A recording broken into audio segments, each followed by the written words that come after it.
Okay. Upalabdhivad aniyamaha. Yes. That's what we have to see, you know. Yes, we got to see. See, if Atma itself is Karta, because the inert thing cannot be a Karta. It has to be a conscious being. This is the fundamental clarity that a Vedanti can get. An aggregate of inert things cannot be a Karta. A house is an aggregate of things. But this aggregate of things cannot be a Karta,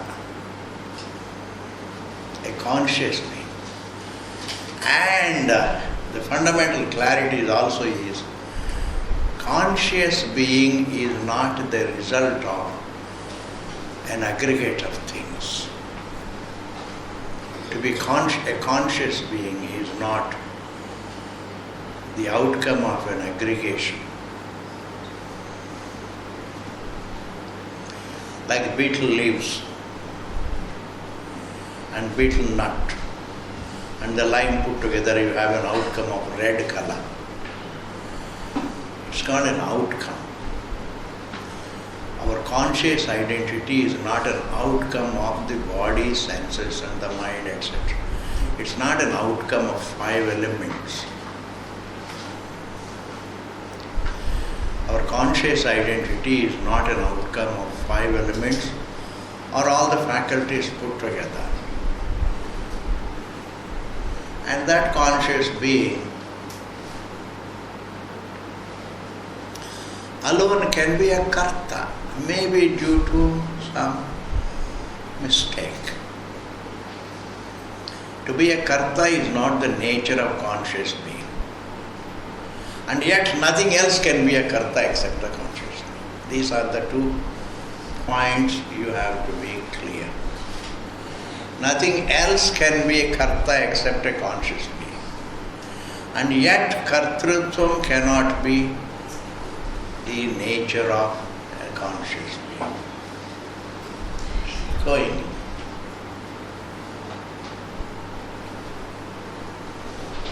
और बस ठीक है जी.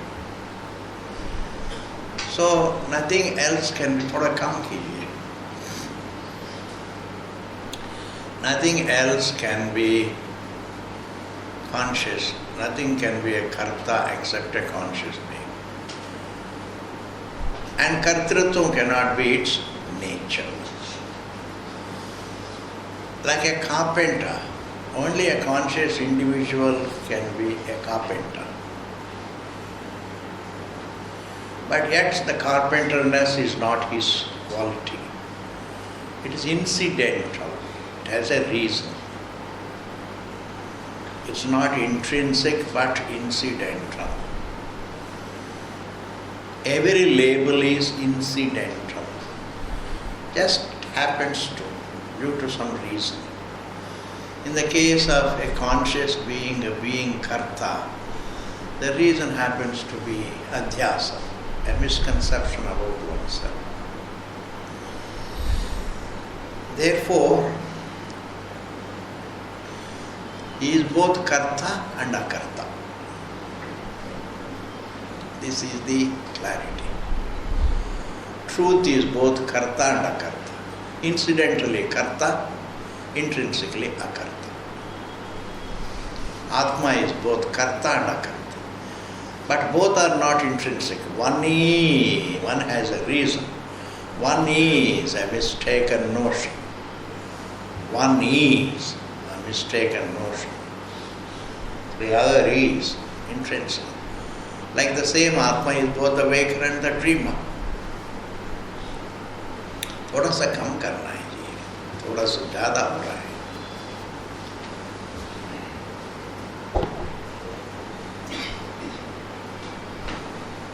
So, ठीक है जी. The same human being can be both the waker and the dreamer. In life, to be a waker is intrinsic. To be a dreamer is incidental. To be a waker is intrinsic. Within life. In the same manner, for the conscious being, to be a doer is incidental, to be akarta is intrinsic. This is the clarity one has to carry in oneself. The one who lives his life, the one who does his duties, the one who has his pleasures and pains, is none other than the truth, but incidentally. But intrinsically, he is free from it. What one is incidentally, he is free from it intrinsically. This is the distinction between incidentality and intrinsicness.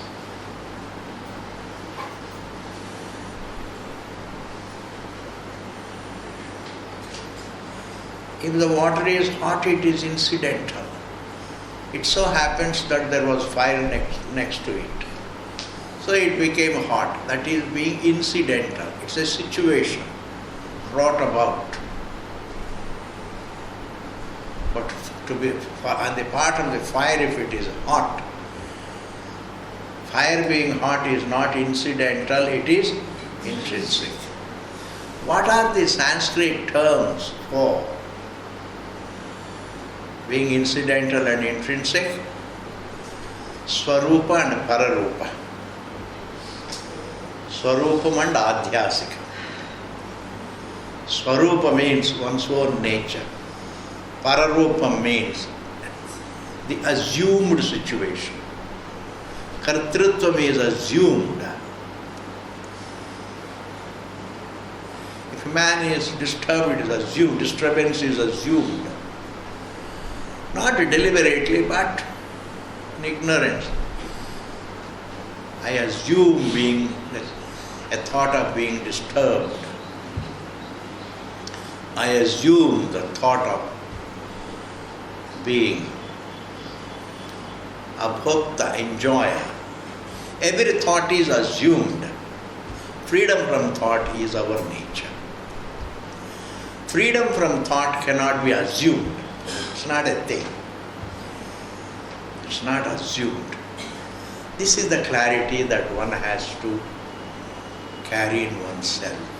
Otherwise, Vedanta becomes uninteresting. Our existence assumes a thought, then we become Mr. So-and-so. And freedom from thought is our nature. Understanding what is one's nature and what is assumed is what is called Atma, Anatma, Viveka. This is what is called discerning between the truth and the untruth. The truth about myself is freedom from the thought. That's not assumed. Freedom from both the presence of a thought and also absence of thought. The thought about the absence of thought. The presence of oneself is Swarupa. One's presence is Swarupa, and assuming various thoughts and feelings and even the body, assuming labels, assuming gender, assuming the social roles, assuming all the social roles, etc. is incidental, Pararupa. Discerning between what one is and what one assumes is what is called Atma, Anatma, Viveka. And what is most useful Viveka is discerning between one's akartrutvam and kartrutvam. Tranquility is our nature. It's freedom from any assumption of thought. When you don't assume, you are quiet. To be is tranquility. And to be is our nature. To be is our nature. And to do is assumed. To do is assumed. Therefore, the most useful thinking in life is to discern between silence and noise. Noise is physical, but silence is not physical. Silence is conscious. Like object is physical, subject is conscious.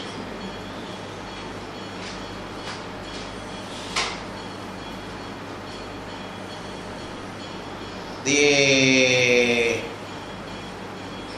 kartrutvam is physical, the thought is physical.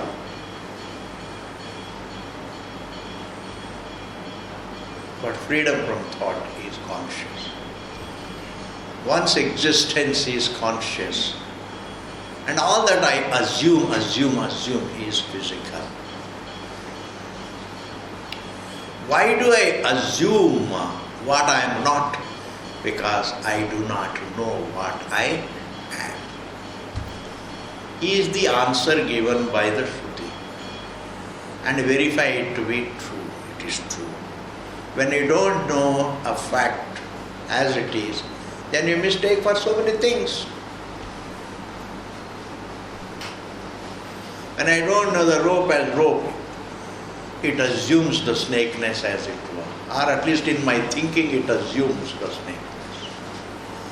I am using a very light term, very, very light term for error, called assuming. Because the word assuming looks as though a deliberate effort. But it is a notion. It's a mistake. And if I find myself with a form, that's kartrutva. I find myself with a thinkerness, etc.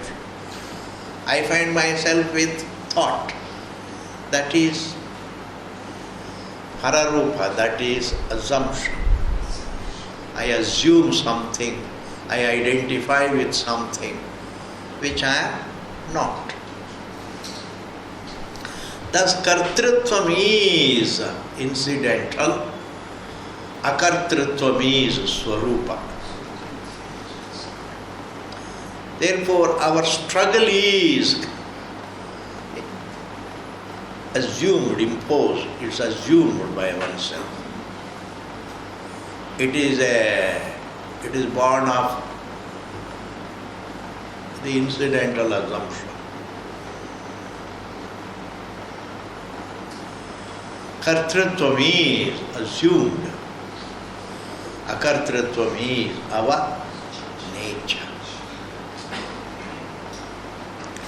Thus, discerning between kartrutvam and akartrutvam is almost, it's like, not almost, it's exactly like discerning between peace and disturbance. Akartrutvam is peace. So थोड़ा सा कम हो सकता है. बंद करेंगे तो ठीक है. हाँ तो फिर ज़्यादा ठंडा है, बंद कर दीजिए.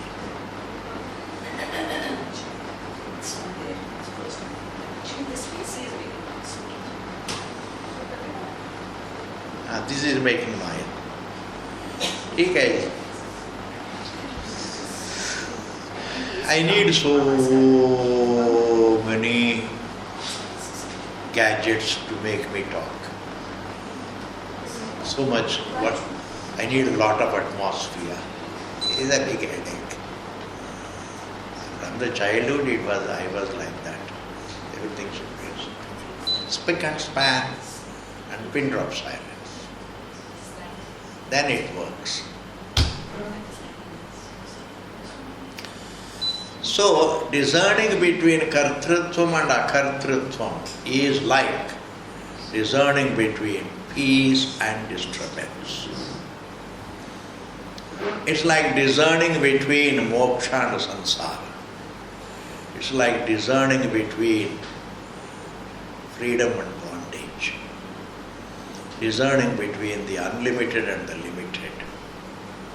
Therefore, the most useful kind of viveka is to be is our nature and to do is an error.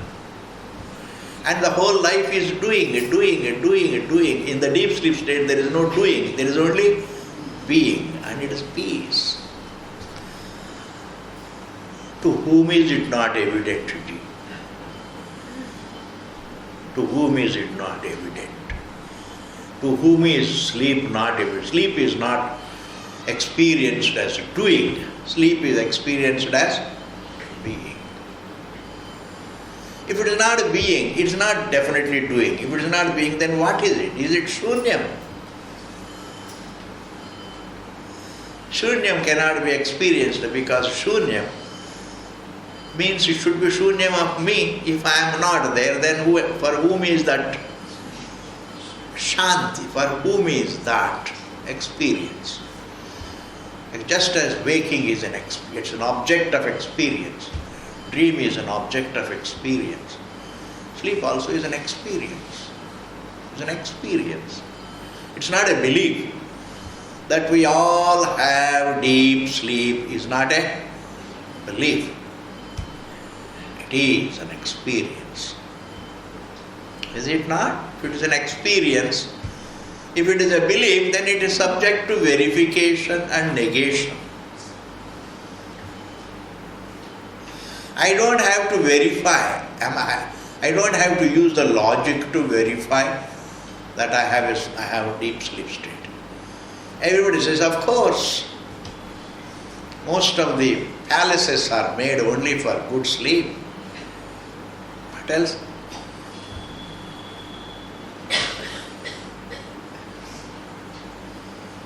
Everybody thinks it's a Vanity Fair, it is pompous to get name in the waking state, but that's not true. Silently you want excellent bedrooms, silently you think it's all for sound sleep, peace, for peace. Therefore sleep is an experience, and that is in the form of being. And Jagrat is also experience, it is in the form of doing. Dream is in the form of doing. Thinking also is doing. Remembering is doing. Desiring is doing. Suffering is also doing. Kartritvam. Whereas deep sleep state is a state of being. Discerning between one's being and the doing. One's doing. One's being is one's nature. One's doing is assumed kartrutva. Because we transcend doing, we can't transcend being. Because wherever there is doing, there is being also. But where there is being, there need not be. Being is independent of doing. Doing is not. Doing is dependent on being. Thus, the most useful viveka is looking at your life more as being and less as doing, more as peace, less as struggle. I concentrate on my doing identity.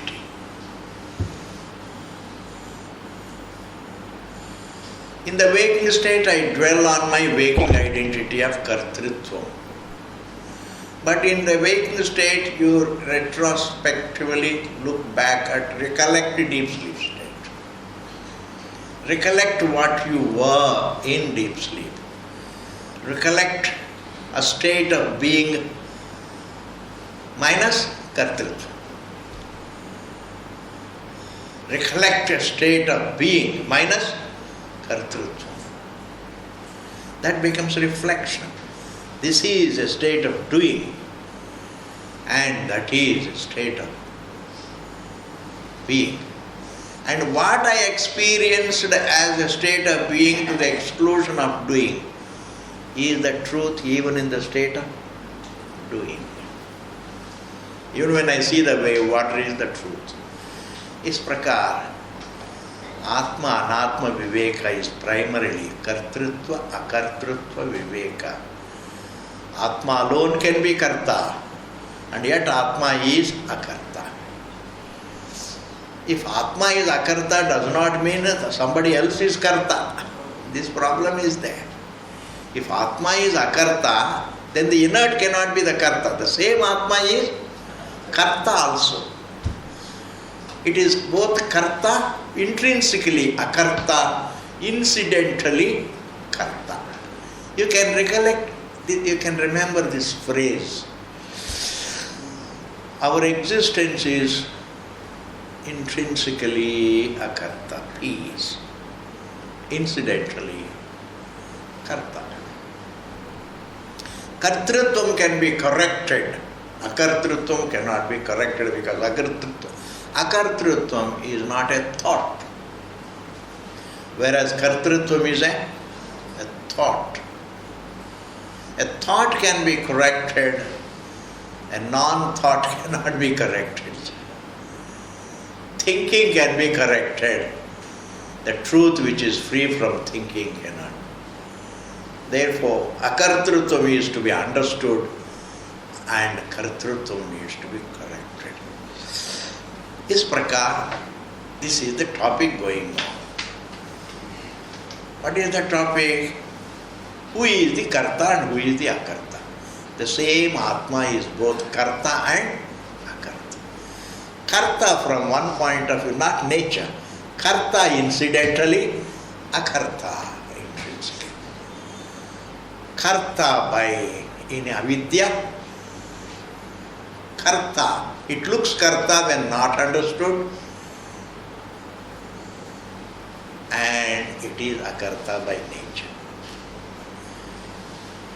It looks a snake. It looks a snake. The rope looks a snake. When ununderstood, rope is rope by nature. Thus, this is the topic going on. Upalabdhivad aniyamaha.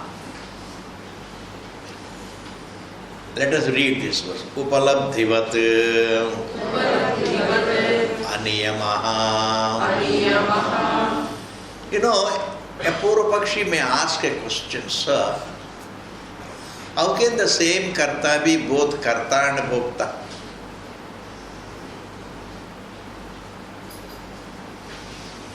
Not only that, how can you have variety of pleasures and variety of pains?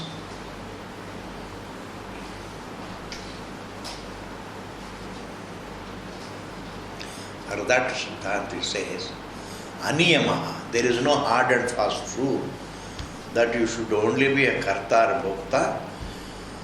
A Karta has to be a Bhokta, number one. And when it comes to the pleasures, there is a variety. When it comes to the pains, there is a variety. Upalabdhivat, like perception. When you perceive, you can't take a stand. Why should there be countless objects? Variety is the nature of the result of the error. Say variety is the nature of the creation. Or you can say variety is the nature of any misconceptions. On the same fact, you can have countless misconceptions. You can have only a few countable misconceptions about the rope. Rope is a given thing. You can have a few given things as misconception. You can take it as a snake, you can take it as a garland, you can take it as a stick, etc. A few misconceptions. But truth is not a given thing. Truth is unlimited. Therefore, misconceptions can be countless. It is countless details of that one misconception. I don't want to say countless misconceptions, countless details in that one misconception. And therefore, the upalabdhi was like perception. There is no niyama. How many things do I perceive? Countless. How many pleasures I have? Countless. How many pains I have? Countless. Because variety, countless variety, immeasurable variety, endless variety is the nature of creation, is the nature of misconceptions. Countless. You see, the sea is not unlimited but huge. And similarly the waves also are huge number, not countless, huge number.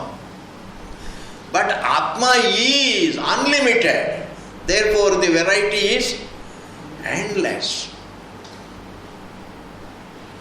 This sutra is overdue. Pleasures are countless, pains are countless, just as objects are countless. There is no niyama, it has to be only this much. Like you can have a niyama. If it is a snake, if it is a rope, I can only see something similar. That is called a niyama. If it is a rope, if it is a given thing, the rope has a given shape. So I can impose a snake which looks like the rope. I can impose a garland on it. I can see it as a garland which is similar to the rope. I can see it as a stick which is also similar to the rope. I can see it as a cleavage, a bhuchidram, or a water line. It has to be something similar. If the snake is 10 feet long, the rope also has to be 10 feet long. So similarity becomes the niyama when it comes to the error about an object. But when it comes to the unlimited, there is no niyama. Anything can be. The unlimited can be mistaken for anything. Thus there is no niyama. For a given thing there are niyamas. And this niyama you can't apply to the truth. Truth is without any niyama. Because being unlimited, I can have countless misconceptions. A misconception which has countless details. Is it countless misconceptions or one countless misconception with one misconception with countless details? It is one misconception with countless details. It's not countless misconceptions. That also creates a big problem. Then in order to correct really these countless misconceptions, you have to take countless lives. That means your effort to correct the errors will never end. And therefore, it is one misconception with countless details. Dehoham. Body has countless details. Mind has countless details. But I am that body with countless details. I am that mind with countless details.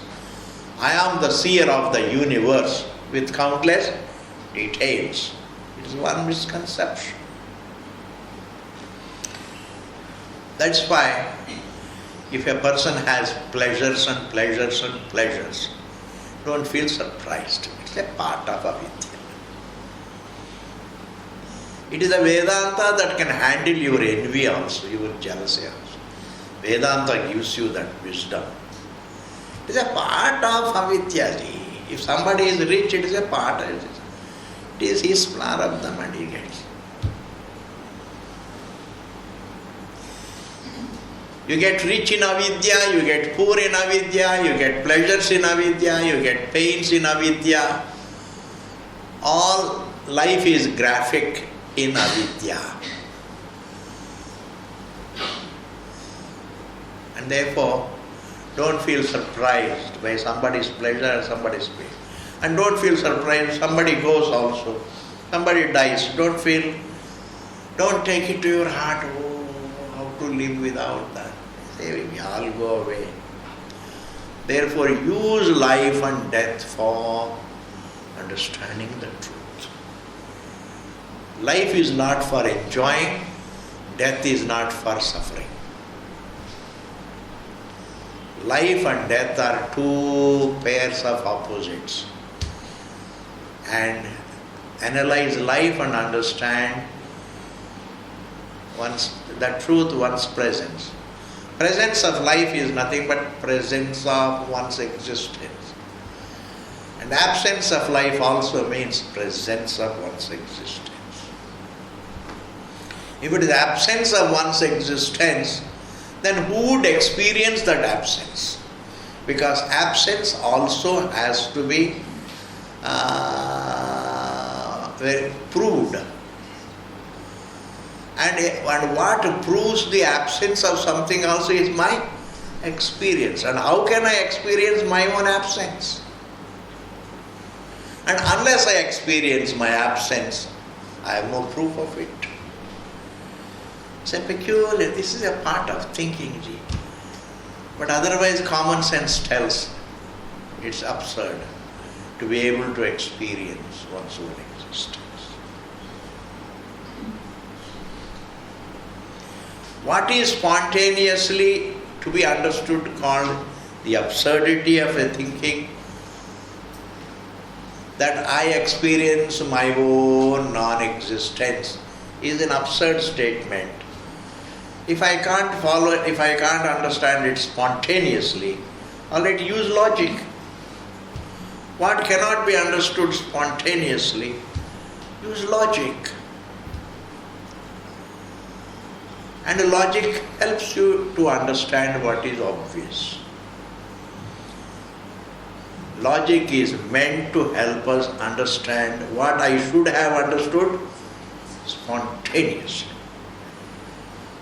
I should be able to understand that the sound is in the medium of silence. If I can't understand it spontaneously, then what should I do? Use logic. Sound is born, silence is already there. And unless there is silence, I can't hear the sound. Because the contrast is required. In contrast to silence, it is a sound. In contrast to the formless, this is a form.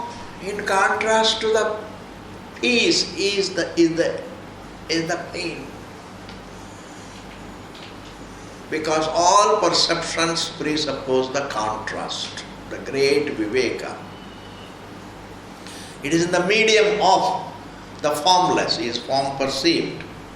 It is the medium of silence, the sound is perceived. It is in the medium of peace, all disturbances are felt. It is within the realm of the peace. Is something that some of the Adhikaris Shastra says, the very, very, very, very brilliant, jaise sunte hain, they get ignited and they understand.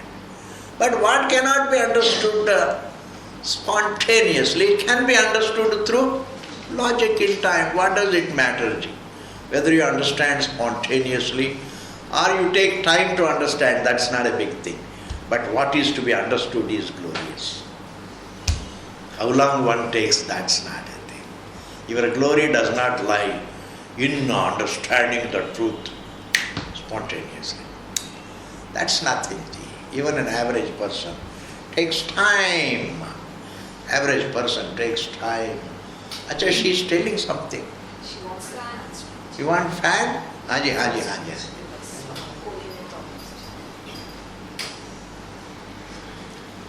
Haji, your fan is back.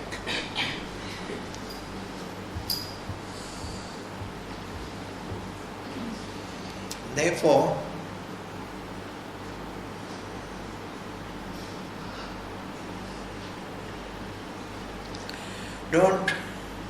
without that contrast, no perception. Any vyavahara is in contrast to the freedom from vyavahara, the peace. Thought is felt in the medium of freedom from thought-free being. Don't translate it as thought is experienced in a thoughtless state. It is a very thoughtless statement. It is a thought-free being. There cannot be a thoughtless mind. There is a mind-free being, thought-free being, the sound-free, the disturbance-free being. That is our existence. Within that medium, within the medium of that being, is a man. So if a person can't understand it sooner, so it be. Let it be understood aramse with the help of logic, but it needs to be understood. The glory lies in what the topic, what is to be understood. So this is also over, Ji. Next sutra. Shakti viparyayat. Shakti viparyayat. Shakti viparyayat. Shakti viparyayat. It is the conscious being that wills. It is the conscious being that does. Of course, incidentally. To will is not the nature of the conscious being. To think is not the nature of the conscious being. To be is the nature of conscious being, not to think. To think is what called to do. To will is to do. It's doing. Willing is doing. Thinking is doing.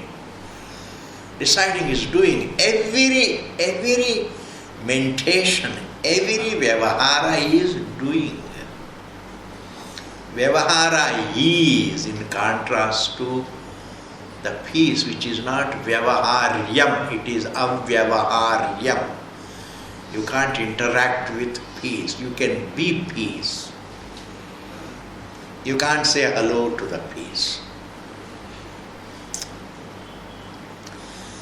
What one can only be, you can't interact with it. Interact with, to perceive, to think, anything that is done is called vyavahara. Doing is called vyavahara. Doing is called vyavahara. Thinking is called vyavahara. Doing is called vyavahara. But being is not vyavahara. And therefore, it is a conscious being incidentally does think, etc., wills, etc. But the Purvapakshi is analyzing one point. Intellect thinks. Intellect doesn't think.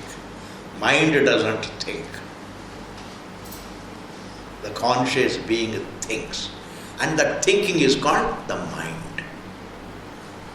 Or at best you can say the conscious being's upadhi. The conscious being is walking by means of feet, upadhi. But the one who is walking is a conscious being. Of course, the one who decides to walk is a conscious being. The one who wills to walk is a conscious being. The one who does walk is a conscious being. At best you can say by means of feet, upadhi. But upadhi doesn't function. The conscious being incidentally looks to function. The conscious being looks to function by means of upadhi. So Vijnanam Yajnam Tanute, in Taittiriya Upanishad we saw, that is being the topic here. Intellect, mind doesn't think. I have been telling this since 1975. Mind doesn't think. It is the conscious being who thinks. Conscious being thinks. At best you can say by means of the intelligence which is a part of the upadhi, embodiment. The brain, etc. comes under upadhi.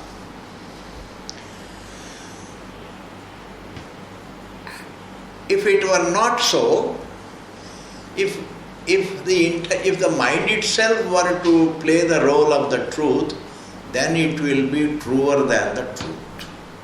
Then the mind would be sarvajna, sarvashaktiman, sarvvyam. Shakti viparyaya will be there. Exchange of capacity. Then the truth will be limited like the mind, and the mind will be unlimited. But that's it. Thought should be unlimited. Freedom from thought should be limited. Is there an experience like that? Freedom from thought is freedom from limitation. Thought is limited. Mind is limited. Freedom from mind is unlimited. And therefore, sir, don't say the mind thinks, the mind does, the mind decides. No. It is the truth in conjunction, in identification with the mind, thinks, wills, does. It is the truth that is the karta. Mind is not karta. Truth is karta, incidentally, and the truth is by nature akarta. If mind is karta, truth is akarta, if there are two things, then there is nothing to reflect on. Then there should not be any problem.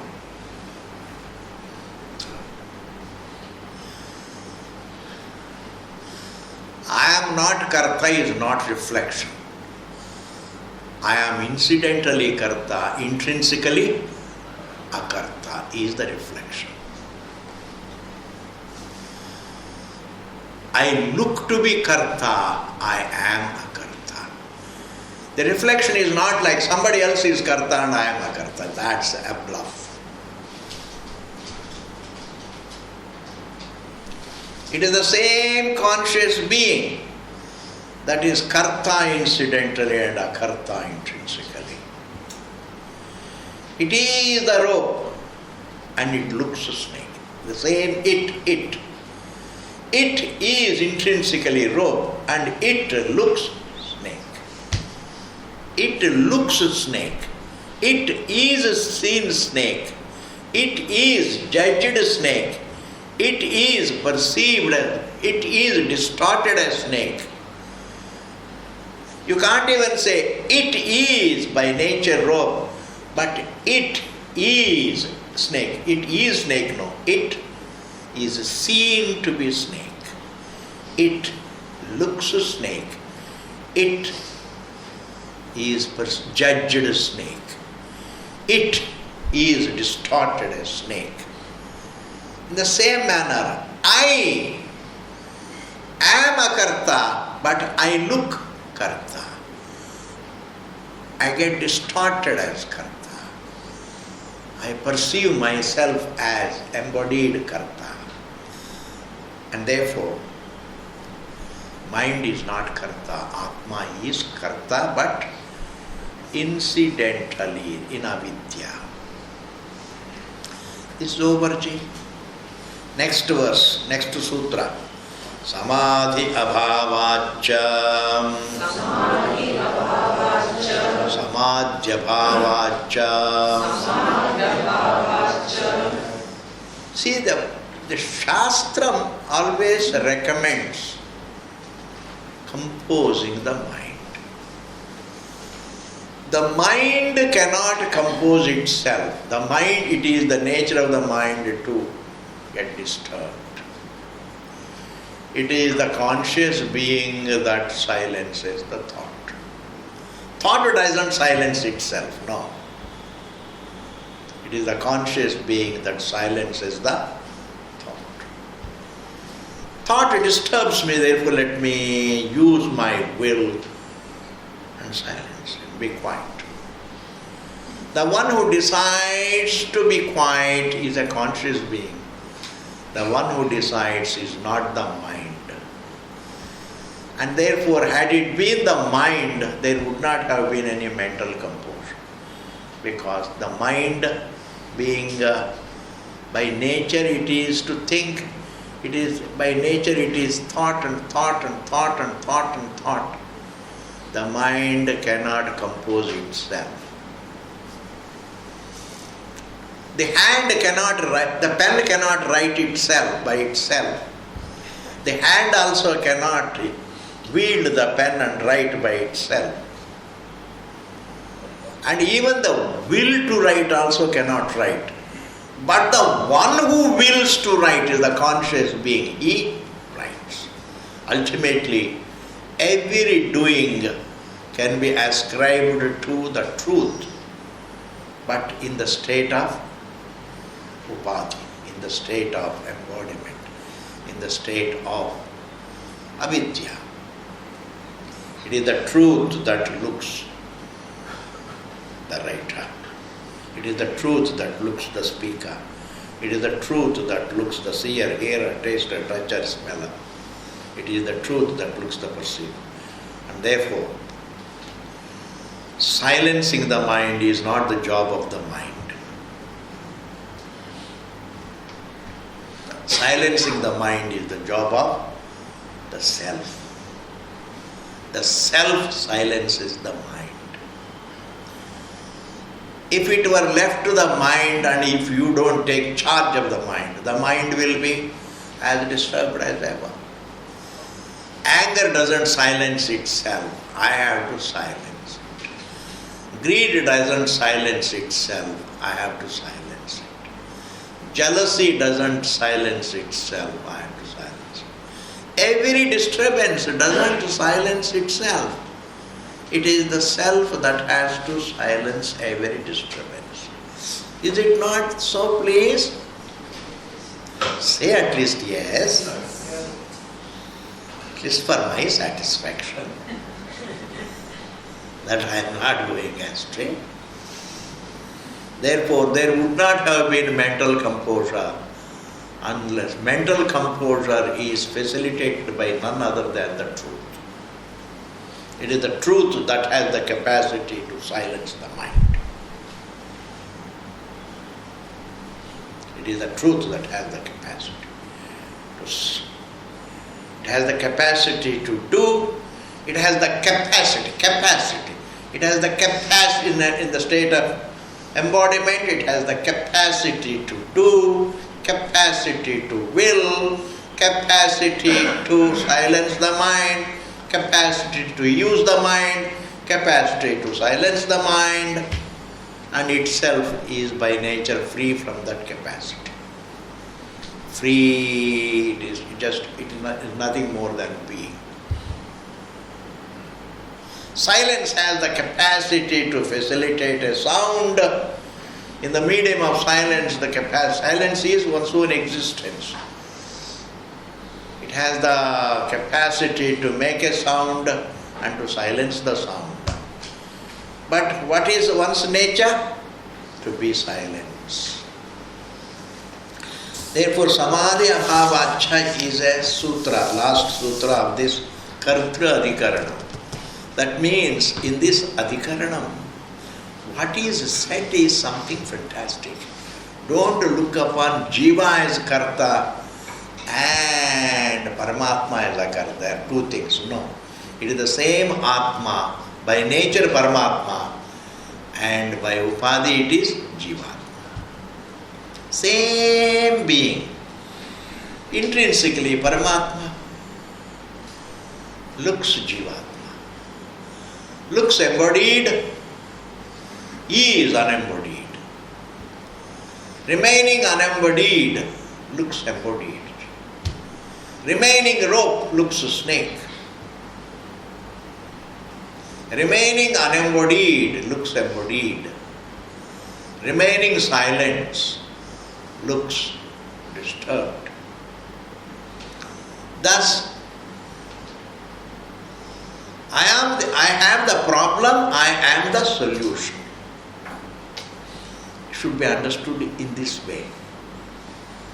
Bhagavan says, Swamiji used to say, you are the problem and you are the solution. How? Kartrutvam is the problem, akartrutvam is the answer. The self-ununderstood is the problem, the self-understood is the solution.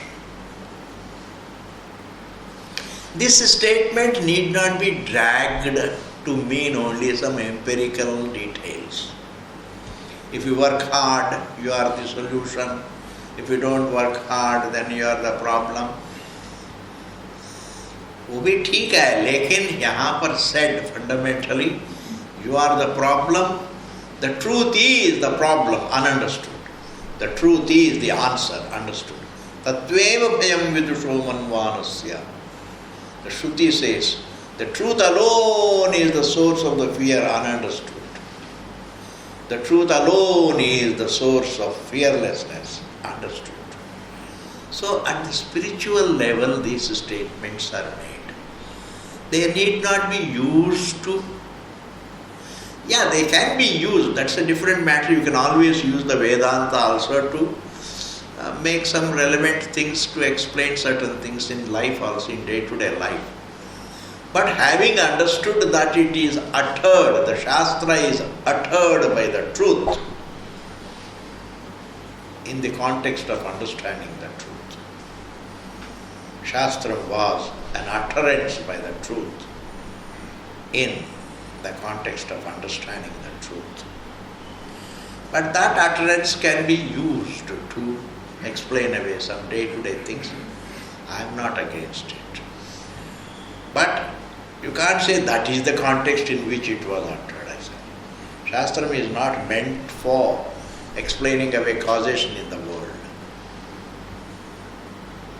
Shastram is meant to explain away the Satya-Mithya Bhava, which is not available for sense data based logic.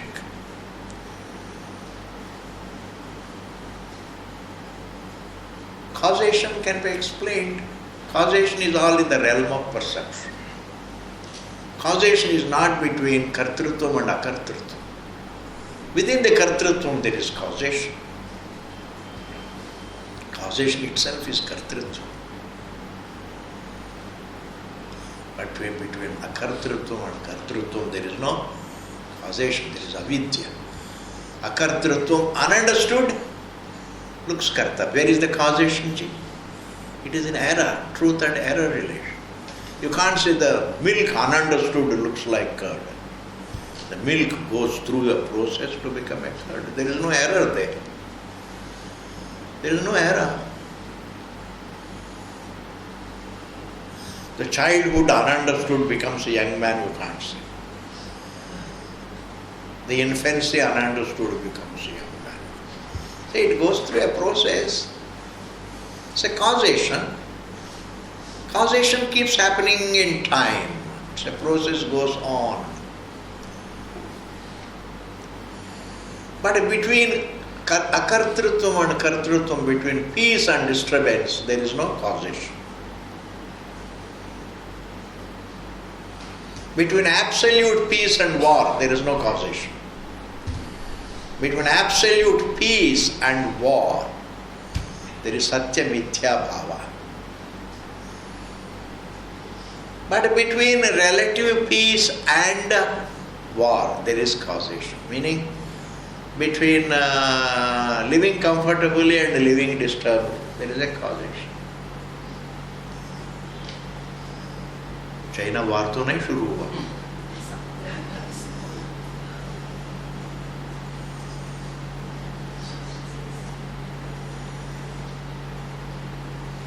Okay, then next comes Takshadhikaranam. कोई बात नहीं. Some plain ji. Taksha means a carpenter. Taksha.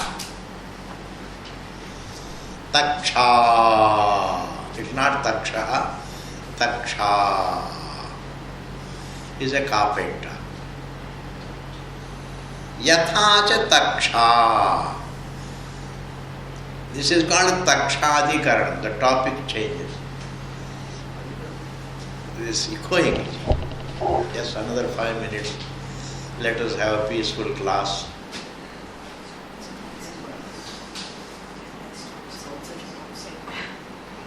It's over now.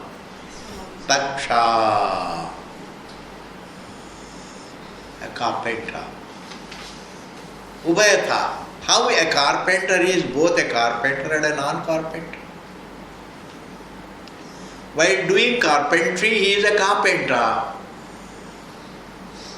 When he just leaves the instruments of carpentry, he is just a human being. Or when he just is relaxing, he is just a conscious being, he is a peaceful being. Every role ultimately ends up in peace. You are a husband in relation to your wife, but from your own point of view you are peaceful. He just gives the example of a carpenter bus. It means any role.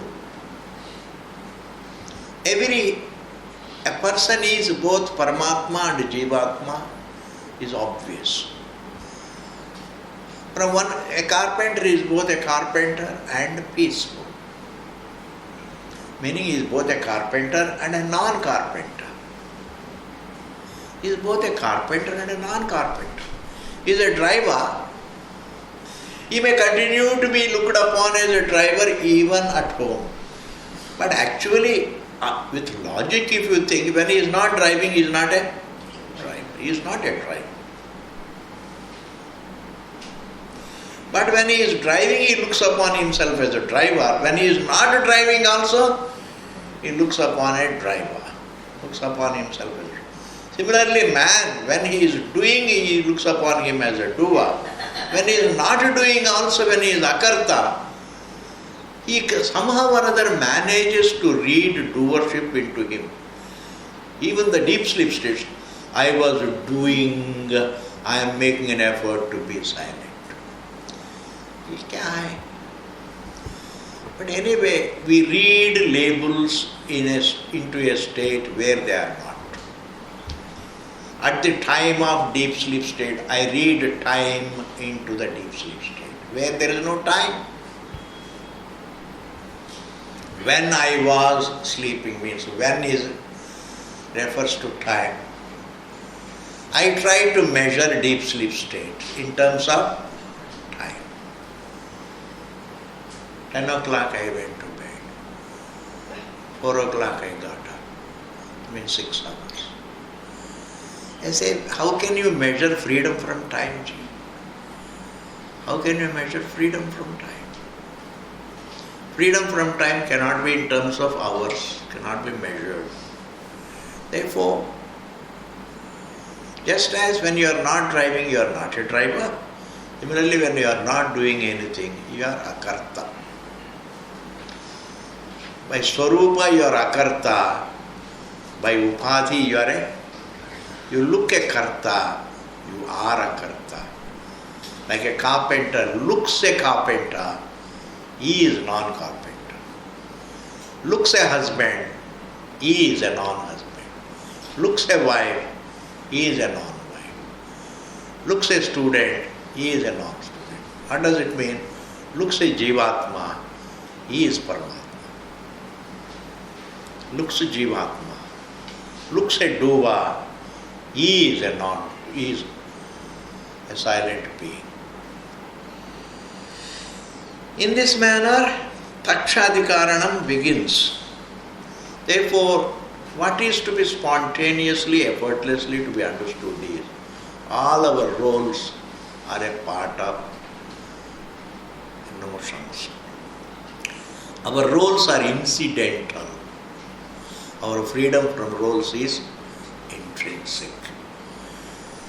Think more about your intrinsic nature rather than think about your incidental labels. Or see the continuity of your intrinsic nature and the incidentality of the labels. Discern between the incidental and the intrinsic. That is what is called Atma Anatma Viveka. Atma Anatma Viveka is not something easy. And both are evident, please. Label is evident to me, and freedom from the label also is self-evident. Self-evident. Freedom from the label is self-evident, label is evident to me. But both are evident. One is Anubhava Vishayam, the other is Anubhava Swarupam. Pick up this language. Don't be averse to some terminology. Because when you are spending so much of time in the classes in Vedanta, why don't you take some terms, memorize them and see? Sometimes the reflection becomes easier with traditional terminology. Anubhava Vishayam, Anubhava Swarupam. In English also it means it is an object of awareness. Anubhava Swarupam means it is of the nature of awareness. Okay, ji. Yatha cha taksha ubhayatha. Just as a human being is both a carpenter and a non-carpenter, just as a human being is both a father and a non-father, atra pita apita bhavati. It is said. In the nature, what you are incidentally is non-existent in your nature. Atra, in the nature. Pita, what is a pita is not a pita intrinsically. Incidentally you are a father, intrinsically you are not a father. Incidentally you are married, intrinsically you are not married. There is no marriage. The truth alone. Peace cannot be wedded to something because it is non-dual. Sound can be wedded to another sound. Sound is a given thing. Another sound is a given thing. One given thing can be wedded to another given thing. Silence is, peace is non-dual.